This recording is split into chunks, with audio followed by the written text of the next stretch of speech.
एक अद्भुत घटना इस लीला में होती है। थोड़ी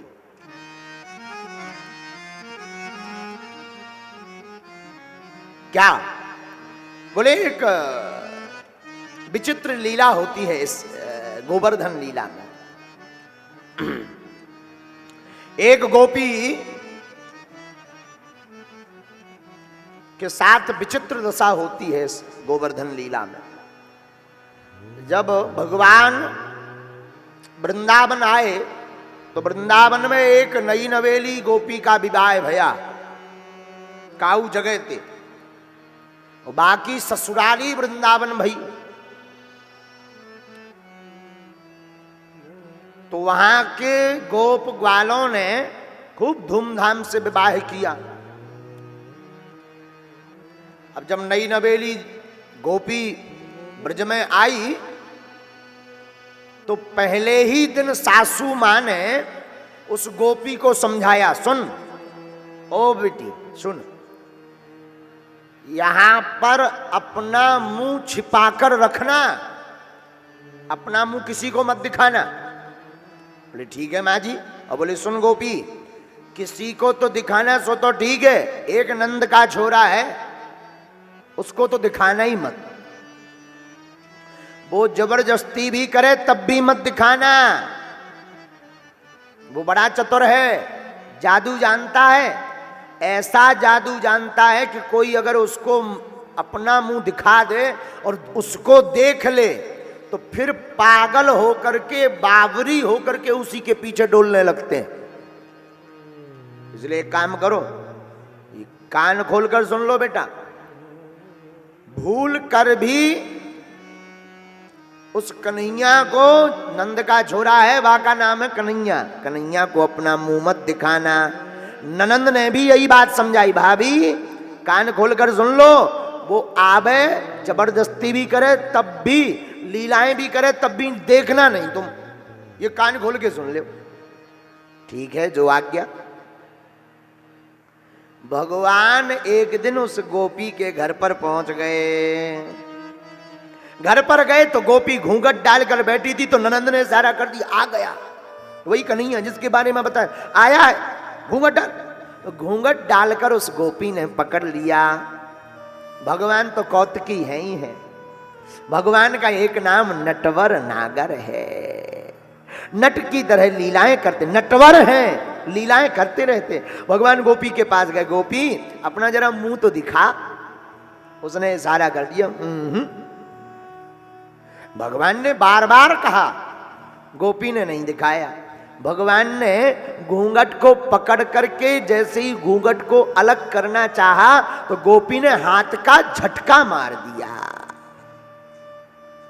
भगवान रुष्ट हो गए, जाओ हम भी प्रण लेते हैं कि तुम्हें लौट कर अपने दर्शन नहीं देंगे। और भगवान चले गए। गोपी को लगा के नटखट ज्यादा है इसलिए ऐसी लीलाएं कर रहा। गोपी ने कोई बात दिमाग में नहीं रखी और बेचारी गोपी अपने काम में मस्त हो गई। कन्हैया रुष्ट होकर के आ गए।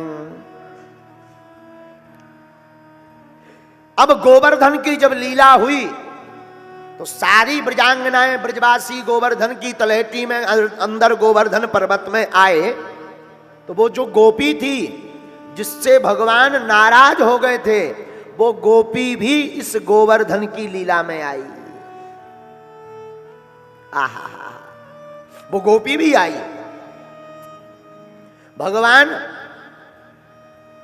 हाथ के अपनी अंगुली के ऊपर गोवर्धन पर्वत को धारण किए थे।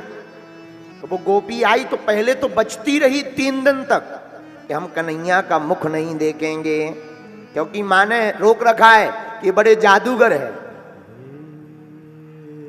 लेकिन चौथे दिन अचानक उस गोपी की निगाह हमारे ठाकुर जी के ऊपर, चितवन सरोज मुख मलिन जिनका है, लावण्यमयी स्वहद सौम्य मूर्ति जिनकी है, जिनका स्वरूप विग्रह बड़ा अद्भुत, कटीली कारी कारी अखियां, घुंघराली लटें, लटके मुख, ऊपर कुंडल लोल कपोलन की, न्यौछावर प्राण करूं कृष्णा बलि जाऊं लल्हा के बोलन की। वो घुंघराली लटें, वो भगवान की कारी कारी आंखें, वो सफेद सफेद दंतावली, वो भगवान के लाल लाल होंठ, वो भगवान के भरे भरे कपोल, भरे भरे गाल, वो भगवान का शंख की भांति गला, वो भगवान की बड़ी बड़ी भुजाएं, वो भगवान का हृदय स्थल वक्ष स्थल, वो भगवान के ऊपर मोर मुकुट, वो भगवान के अधरों पर कई बार बांसुरी, कई बार कटी में बांसुरी, वो पीतांबर, वो मुस्कान, वो माधुर्य मूर्ति,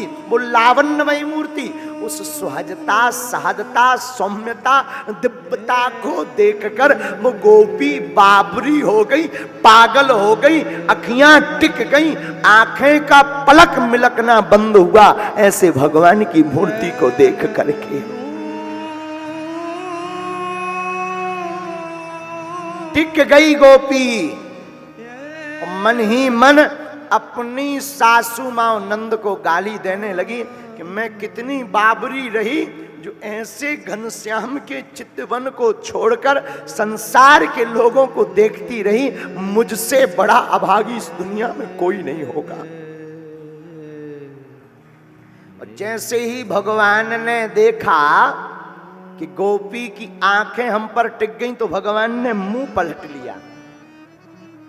तो गोपी उस तरफ गई तो भगवान ने इस तरफ कर लिया, और भगवान जोर से खींच कर बोले, याद है गोपी, हमने भी प्रण लिया है अपना मुख कभी नहीं दिखाएंगे। गोपी की आंखों में आंसू आ गए, रोने लगी वो गोपी, चरणों में गिर पड़ी, हे कन्हैया, हे माधव, हे चितचोर, हे माखन चोर, माफ करो हमें, भूल हो गई, मैं पागल थी, मैं बावरी थी, मेरी मति मारी गई थी जो मैंने इन लोगों की बात को माना। हे ठाकुर, लेकिन अब अपने रूप रस सुधा से दूर मत करो, जी भर निहार लेने दो, जी भर देख लेने दो, जी भर आपको निहार लूं, हमारा मन शांत हो जाएगा। कन्हैया, माधव, क्षमा कर दो, हैं तो आपके ही। भगवान ने इशारा किया, नहीं। हमने सुना कि वो गोपी 3 दिन तक रोती रही, परंतु भगवान ने मुख नहीं दिखाया। अचेत पड़ गई, गिर पड़ी, शरीर के मानो प्राण पखेरु जैसे उड़ गए हों, पर भगवान ने मुख नहीं दिखाया। जब 7वें दिन की लीला पूरी हो गई, सब जाने लगे, तो वो गोपी कहती, माधव एक बात बताओ, मैं क्या प्राण त्याग दूं आपके वियोग में? क्या मैं अब जीऊं ना? क्या कभी किसी से गलती होती तो उसकी माफी नहीं होती कन्हैया? भगवान बोले, गोपी अभी माफ नहीं करेंगे। फिर, गोपी तुमने हमारे साथ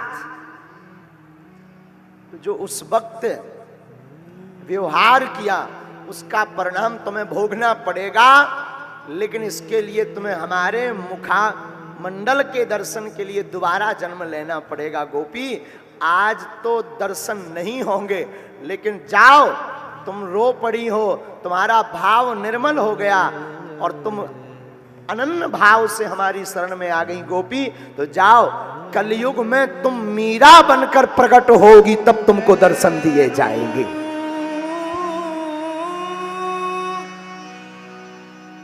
आपको कलयुग में मीरा बनना पड़ेगा, तब हमारे तुम्हें दर्शन होंगे भव्य और दिव्य। जाओ, आशीर्वाद है। वही गोपी कलयुग में मीराबाई बनकर के प्रकट भई। तब तो आप मीराबाई के जितने पद पढ़ेंगे उसमें विरह है, वो द्वापर का विरह मीराबाई के कलयुग के पदों में भी झलकता है।